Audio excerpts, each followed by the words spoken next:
Hello, good evening. We're gonna start. Okay, so just a quick review on what we've studied before.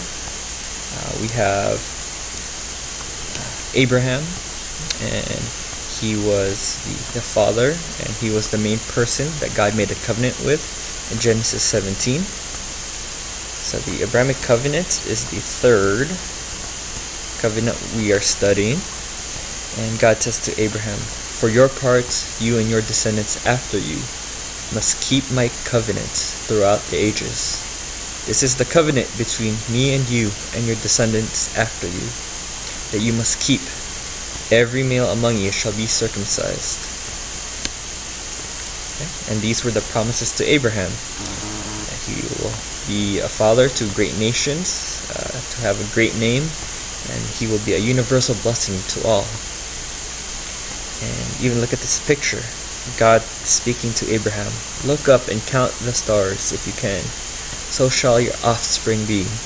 So for this third covenant, Abraham was promised descendants as numerous as the stars. And once again, the symbol of the covenant is circumcision. Now, if you guys recall the story, we did a allegorical reading on Genesis 22, the binding and almost sacrifice of Isaac. So he almost sacrifices his son, but was stopped by an angel. So really our lecture picks up after this quick review. And as Abraham was getting a bit older, he makes his servant promise that he will not find a wife from among the Canaanites. They want to find Isaac a wife from Abraham's people. So he says, "Put your hand under my thigh, so that you can swear by Yahweh that you will not acquire a wife for my son Isaac from among the Canaanites." So in his time, putting your hand underneath another person's thigh was a promise. That's like a pinky promise. So here he is doing a pinky promise, but to the thighs. Okay? I don't know how to draw pinkies. Let's try. Pinky. That's terrible. Okay. Promise. Okay.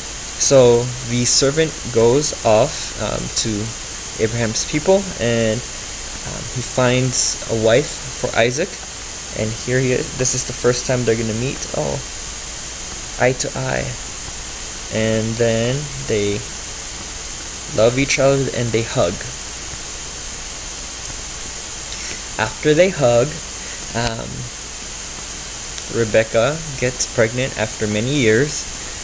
They pray to God for children, and their hugging worked. And right now we have Rebecca is pregnant with twins, and God says, "Two nations are in your womb. One will be stronger than the other. The elder will serve the younger." So as you notice,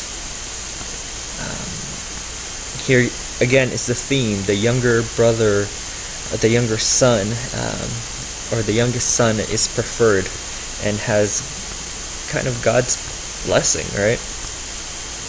So here's the older brother, the older twin brother.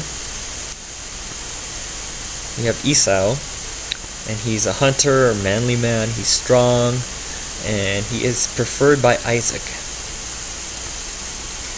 Now, Jacob, who's the younger, more sensitive brother, who's also, I would say, a little bit more intelligent, is preferred by Rebecca.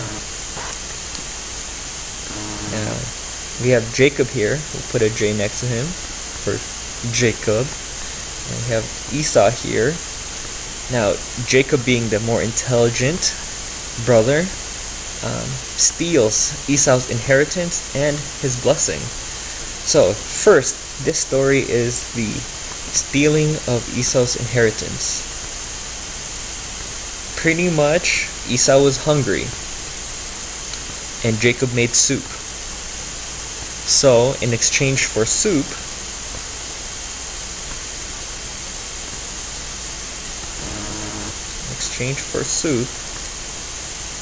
we have Jacob getting the inheritance. Not a smart move by Esau. But then again, he's thinking, oh, I still have my father's blessing. Well, think again. Here we have the story of Jacob pretending to be hairy. Okay, right here. Pretending to be hairy and steals Esau's inheritance. I mean his blessing. So here, this is a hand blessing. It's stolen. So here he is. He put fur on his body so that when Isaac feels his arms, he's like, oh yeah, that is my son Esau, because Esau is a hairy man. So here he is saying the blessing to Jacob. May nations serve you and bow down to you. Rule over your brothers, and may the sons of your mother bow down to you. May those who curse you be cursed, and those who bless you be blessed. You kind of get a sense of that's how the covenant with Yahweh, the covenant from Abraham to Isaac, is all being passed down from father to son, father to son. But then Jacob runs away. Okay, why does he run away? Because he thinks that Esau's gonna kill him, because Esau was gonna kill him. Now he takes a nap, and he has a dream. And in this dream, he sees, God's messengers going up and down, and this is what we call it, Jacob's ladder. And he gets the message from God that God will renew this covenant with him. So once again, Jacob runs away. Here's Jacob, because he's afraid, but he actually goes and marries his cousin. It's a long story. It's part of your homework to read it, but this is the first sister he marries. Okay. This is the other sister, and pretty much he loved Rachel. Okay. So now his wives compete by having kids. Let me see. Now here are the two sisters. We have Leah, who was the older sister,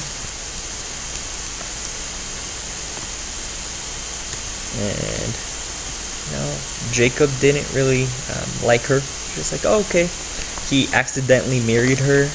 If you did your homework, you would know how that happened. And this is the younger sister, Rachel. And this is the favorite wife. Okay? So this is the favorite wife, and she had trouble giving birth, but she finally has her first son, and his name is Joseph. So if you notice, Jacob liked hugging, and he has plenty of kids through various women, concubines, through Leah herself, and now we have Rachel having the favorite son from the favorite wife. Now, as they were traveling, they're journeying, Jacob finds a man wrestling with him. Now, he doesn't know it yet, but he was either wrestling with God or an angel. Okay? But it was a divine figure. And he was putting him in a headlock. He was doing elbow drops. He was doing a kimura, armbar. And, Genesis 22 tells us, until the break of dawn, when the man saw that he could not prevail over him, he struck Jacob's hip at its socket, so that Jacob's socket was dislocated as he wrestled him. Then the man said, let me go, for day is breaking. And then Jacob said, I will not let you go until you bless me. And he says, what is your name? The man asked. He answered, Jacob. The man said, you shall no longer be named Jacob, but Israel. Ta-da! Because you have contended with the divine and human beings and have prevailed. So, he wins, and this is pretty important. Jacob's new name. Okay, just as Abram and Sarai received a new name for the new covenant, Jacob gets a new name also. Israel is the new name. Now, his sons and their descendants will be called the Israelites, and they are the chosen people of God. Okay? Israelites, Israel, chosen people of God. That means it's important. Also known as the Hebrews. Now, how the Israelites got to Egypt is the story of Joseph. Okay, and I'm just going to do a real quick story here. You guys will need to read the passages in the Bible tonight for homework, but just for fun, once again, Joseph was the favorite son through the favorite wife, Rachel, and the brothers were jealous. All the brothers they had, quite a few of them, were jealous, so they threw, here is Joseph being thrown into a well, and the father thought that he was dead, but some Midianites got him out of the well. It's like, oh, how nice of them. But not really, because they sold him into slavery in Egypt. Now that depends which passage we're reading, but this is kind of the flow, is he gets thrown in a well, he gets sold as a slave, and he travels to Egypt. That's where we're going to end. Hopefully this is a bit helpful. Now for your homework, you guys are going to read the section for Joseph, Genesis chapters 37 and chapters 39 to 46. And go ahead in your book and answer page 103 for the review questions. And I hope you have a good life. God bless your souls.